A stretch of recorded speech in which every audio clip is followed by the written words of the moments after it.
You know when you've been prepping for a topic for so long, and then like when comes the time to record the content, you just shy away from the topic. So this is me loosening up, okay?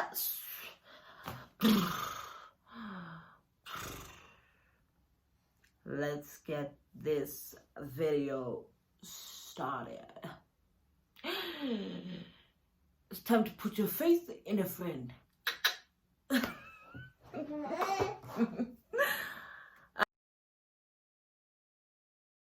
Hi guys, welcome to my YouTube channel. My name is Kopano Shabalala. For those who don't know, now you know. If it is your first time here, welcome. I hope that you visit until you become a visitor no more, and press that subscribe button. To all those who've subscribed, thank you so much. Thank you for the love, thank you for the LOLs down there, thank you for the feedback, thank you for the loving of Uosemu. I know y'all just came for her onto this channel. Y'all heard that there's a cute baby on this channel and you came for her. I understand, it's fine. It's my tact to get the viewers. Thank you so much, guys. It means a lot. It means so much. Every single subscriber. We're getting closer and closer to 300 subscribers, and that just fills my heart, y'all. So today's topic, like I said, is a topic that I've been trying to avoid, and it's utatako daddy issues. I had put up a poll, a few questions on my Instagram. The questions were: do you think you have daddy issues? Do you think your father failed you, or he was a champ? Do you love the last question was, do you love your dad? One of the other questions were, are you willing to forgive? And quite a number of people are willing to forgive their fathers, whether present or absent. They're willing to forgive, which I thought that's amazing. That is phenomenal. The human heart desiring to have a better relationship with their father or someone who has wronged them is really just an indication of great love that we might carry within ourselves. So I'll start off this topic with a story, my personal story about my relationship with my dad. And so I was born in 1993. Okay, not that, but I was born in 1993. My parents broke up soon. My parents broke up soon after I was born, simply because my father fell in love again with his ex, and he wanted to go back to his ex. I'm obviously letting you know what I remember in terms of what I heard from family and my mom. Yeah, so he fell in love with his ex, went back to his ex. I was raised by my paternal grandparents while my mom was finishing at school. And then around the age of 5 years old, my mom was asked to come fetch me. And she had forgotten a pair of shoes, my pair of shoes, at my grandparents' place. So as she drove back, she realized that there's a wedding, and that's how she found out that my dad was getting married to his wife. And so I guess the agreement was that they'll get married, and when they get married, I should move out of my paternal grandparents' home. And around 6 years old, I remember having to do, or was it 5? I remember having to do a blood test to prove that my dad was my dad. And then around 6 years old, I remember just being in court for maintenance issues. And then the last day of court at 6, my mom had said, go say bye to your dad. And my dad was in the car with his wife. His wife was on the passenger seat. He was on the driver's side. And as I'm walking closer to the car, what I remember is her leaning over to the driver's side closing the window, laughing, smiling, and they drove off. And that was the last time I saw my dad.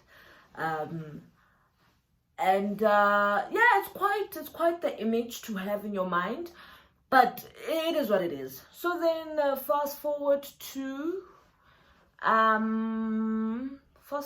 18 in matric. My paternal grandfather was ill and in hospital, and one day I decided to catch a taxi. I think it was during my prelims. Decided to catch a taxi to go see him.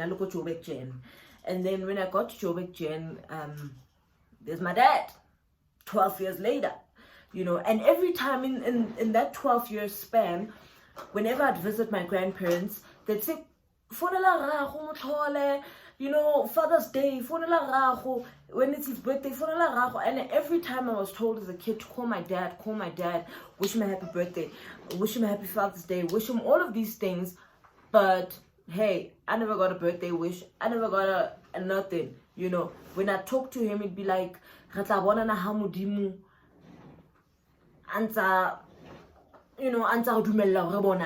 God allows it to happen, we will see each other. And that was the response I'd get from my dad. And I was like, my nigga, please, do you want to see me or not? So that's how I felt about it. So before I even got to matric, let me rewind a bit. Well, Nana, you will drop this camera. You will drop this phone, and when you drop this phone, my child, we don't do this. So let me just rewind to grade 8. Grade 8 was when I received Christ, consciously making a decisive, conscious decision that I'm receiving Christ for myself as my Lord and Savior. And one of the things was to forgive my dad and his wife. And I remember texting them saying, listen, I forgive you guys. I forgive you. And how old are you in grade 8, guys? You don't know how old I am in grade 8? You don't. I think I'm 14. I was 14 at the time. So I sent him a text saying, listen, I forgive you guys. If you would like to know what I'm forgiving you for, do contact me and we'll have the conversation. And I think I just got a call. Okay, copy, thanks, sharp. That's like a cool story, bro, type of vibe that I received. But I had forgiven them. Get to matric, I see him for the first time after 12 years. And one of the first things he says to me is that, oh, you are fat. And I'm like, what?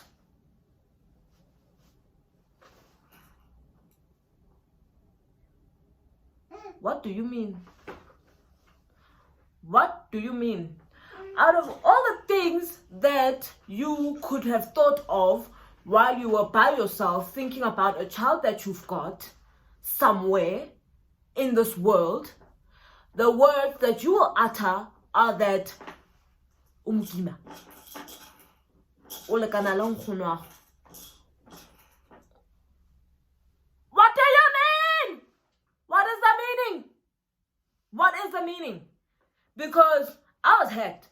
I'm not hacked to go to you saying I'm fat. All my life I was told that I was fat. And I don't care. It's my body. So I'm fine. But you as a father, an absent father, the first words that you'll say to me are that I'm fat. Well, excuse you, chief. And oh, by the way, guys, I realized that my father watches my YouTube videos. So yeah, chief, what is going on, dog? Like, you can WhatsApp me, but like, what is going on? So moving right along, I didn't see him again for quite some time. I saw him at my grandfather's funeral. After that, he passed on a few days later, but I saw him at my grandfather's funeral. After that, it was another long time before I saw my dad. And the next time I saw him was during a performance. I was on stage. I think, what was it? I don't remember which year. It was probably 2017. 2017, I was on stage performing. And then I go backstage. I'm like, guys, I know the audience area is dark, but I think I saw my dad in the audience. I think I saw my father in the audience. Audiences, guys, you know what I'm saying.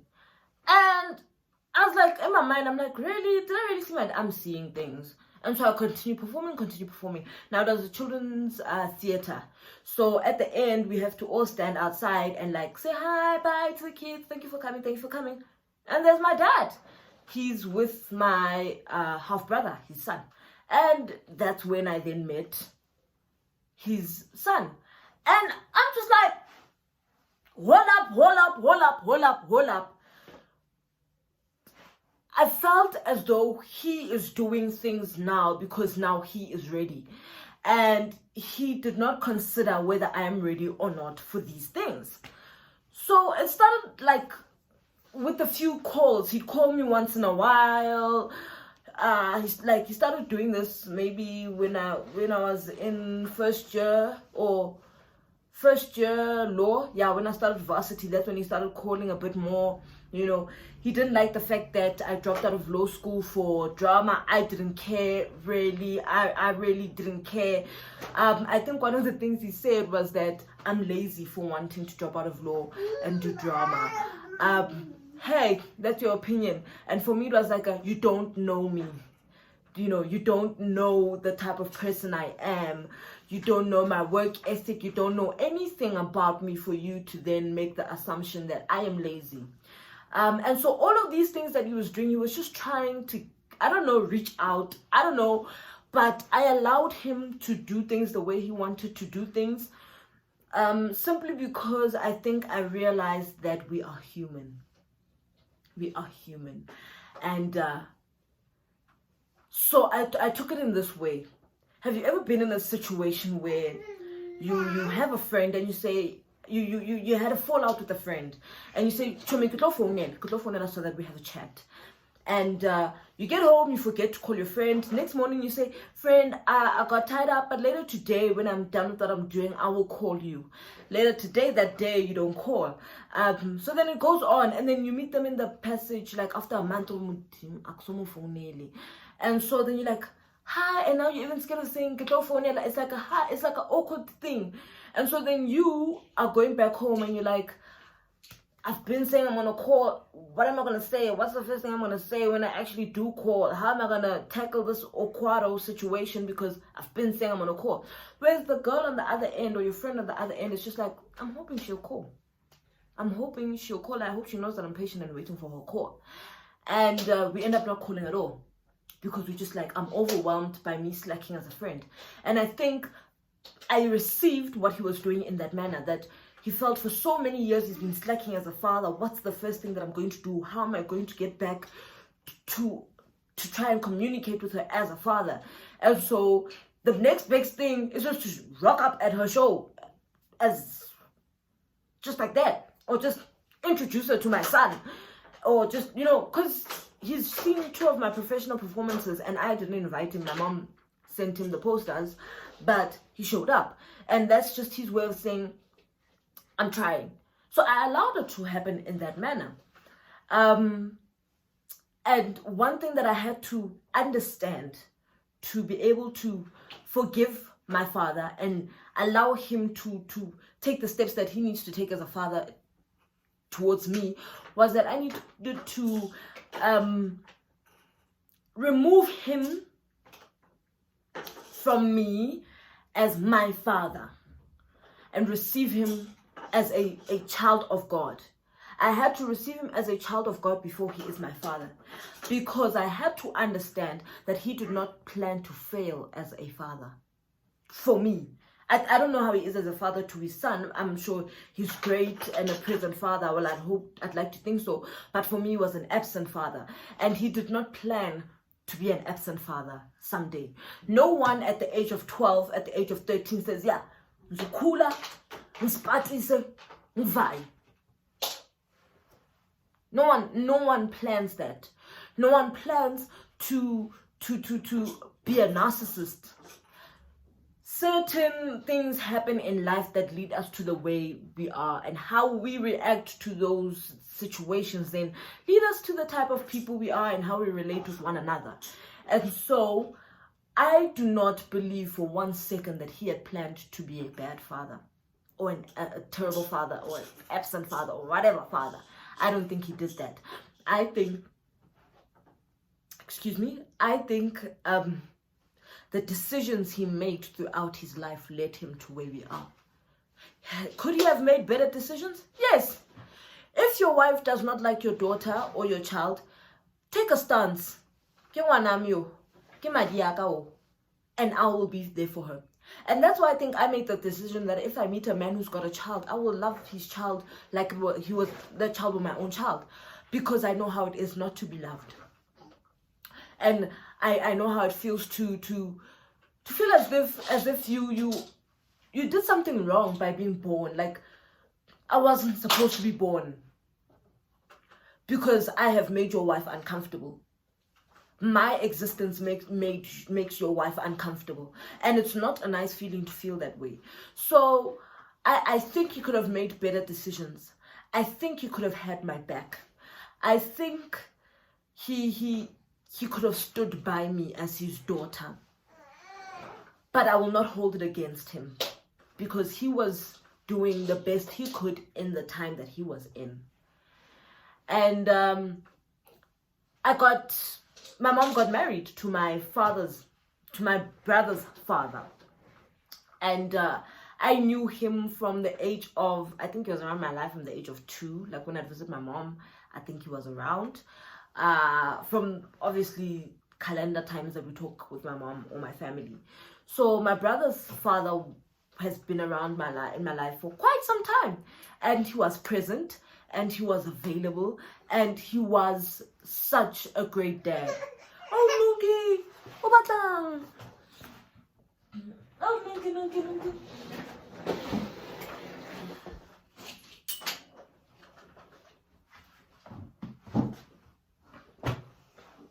Sorry about that. Yes, he was present. He was such a great dad. He was loving. Listen, he pulled through as a dad. You know what? That man pulled through. And I loved him. Then we got to grade 7. And my mom and him got a divorce. And so he'd fetch us over the weekend to visit. And then one day I got back from school and my brother was gone. Like, no, your father fetched him. No, okay, please don't move it. Please don't move it, baby. Thank you, love. Thank you, baby. Thank you, baby. Thank you, love.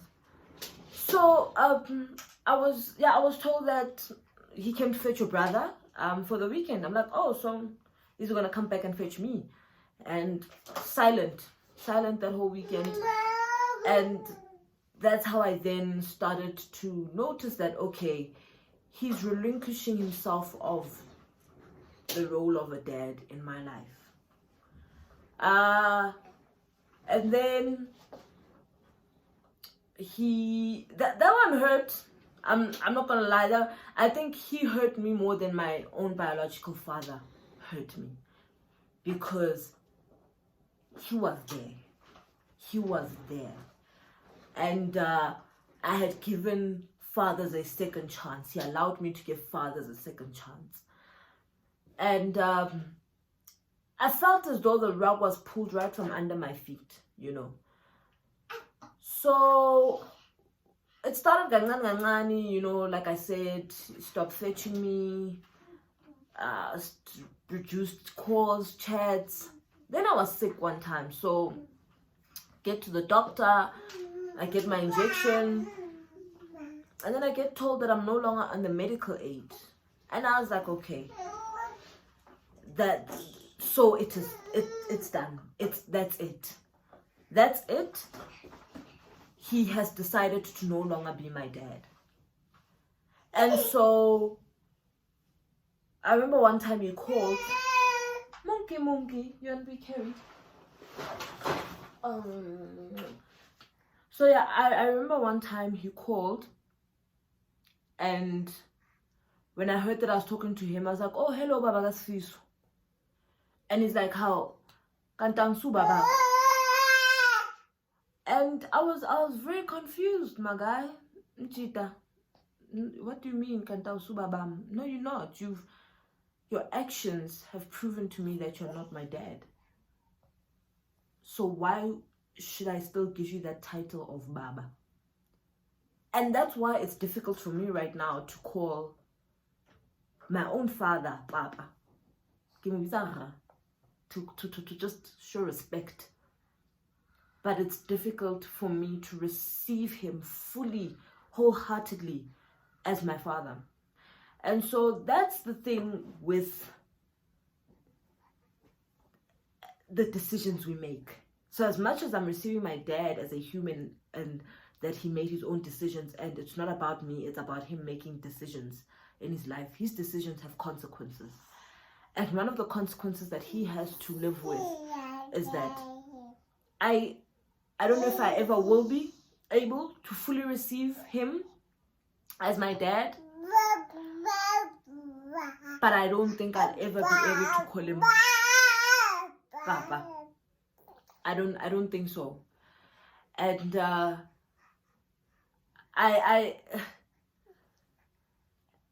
and another thing about forgiving fathers or forgiving someone is that you can fully to the core of your soul, guys, forgive once someone has apologized. I don't care who says what. You can forgive, nah, and say, you know what, but once the person acknowledges what they did wrong and apologizes, oh, guys, there's like there's a release. There is a release, and you are able to then say, you know what, it's okay. You can fully walk in forgiveness. So my father has not apologized. He has not apologized. Yes, he has come back into my life, but he has not acknowledged and apologized for his absence. His wife passed away last year, and I wept. I cried. And I wasn't crying because of the loss that she's passed away. I didn't know her, right? I cried because the forgiveness I had said I had given her, I had to fully live in it, because she'll never apologize. She'll never, ever say sorry to me for taking your dad. Because women have a role. Women have a role in the relationship between the father and the child. When I say woman, I'm saying the wife with the other children that are born out of wedlock. You have the power to say, have a relationship with your children. Have a relationship with your children. But the things such as blood tests, me being kicked out of my grandparents' home, I know it's because she didn't want me there. So she did not apologize, and I had to forgive her, fully forgive her, understanding that she will never ever apologize. So a lot of us are walking around angry at our fathers, that they could have done better, that they could have done right by us, that they failed us as fathers. They really could have done better.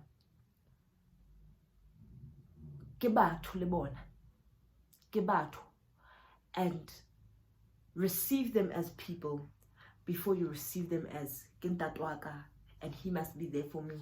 Because we have a sense of entitlement. Because yes, kintatwaka, but he is human. I remember a friend of mine saying, because she is very hostile towards men, and I had to ask her, girl, what's up? What's happening? And as we were chatting, I realized, okay, this stems from her relationship with her dad. And I asked her, what happened with her dad? And she says, no, my dad just one day woke up and decided to leave. And I was like, nah, your dad never woke up and decided to leave. Your dad emotionally, spiritually left a long time ago. Physically, he left on that day. There are things that led to that day that happened, and you received them as a because we all talk about mental health, the importance of mental health. Do you know his mental state at the time for him to get to the point of physically leaving? We're all fighting battles. We're all fighting internal or external battles, including our fathers that have failed us. So how do we then tackle that? That, okay, I know I want you to do right by me, but I need to know what's going on with you before I expect you to do right by me. You know, I think if we could start looking at things in that manner, that let's solve one thing in you that will help you do better by me, I think we'll get further. You know, it's really not things should be done this way, but it's understand that abo babethu are humans. Abo babethu are humans, and they did not and they did not plan to fail us. They did not plan to disappoint us and disappoint our expectations. They did not plan. They did not plan. They could have made better choices. And how many times have we been in situations? How many times have we been in situations where we could have made better choices? You know. So it's time to breastfeed. But call your dad. Call your dad. Check on him. I remember I called him I think last week, had a long chat with him, told him I'm going to post a video about daddy issues. Like, oh, what is it about? I'm like, no, watch my video. Simply because I don't want him to filter into my emotions, filter into the conversation, because then I'll be talking to him, hey, but he says, no. I wanted to genuinely just speak about my experience and how I had gone through it, you know. And I hope this will somehow help some of you. If you feel as though that you can't forgive your dad, understand that he didn't plan to fail you. Understand that he was only doing the best he knew, doing the best he could. And his decisions have consequences. And the consequence, unfortunately, is breaking your heart and disappointing you and failing you. But try to forgive him and allow him the space to do better by you. And if he can't, then it's okay. Understand that it's not about you. He's just a human trying to get through life. And his decisions led to where you are right now. Not you, his decisions. So I hope he takes accountability. I hope he apologizes. And I hope you forgive him. And I hope you don't paint all men with the same brush, because there are good men out there. I think it's a good moment right now for me to thank my late grandfather, to thank my late grandfather, to thank my present grandfather, to thank my uncle, and to thank my brother's father. For that short time of being my father, you did a really good job. And yeah, man. Abantu nabo, we just need to make better choices. Love you all. I'm praying for you all. Do subscribe, do comment down below. And I'm praying for your hearts. Those who have daddy issues, I'm praying for your hearts. God loves you.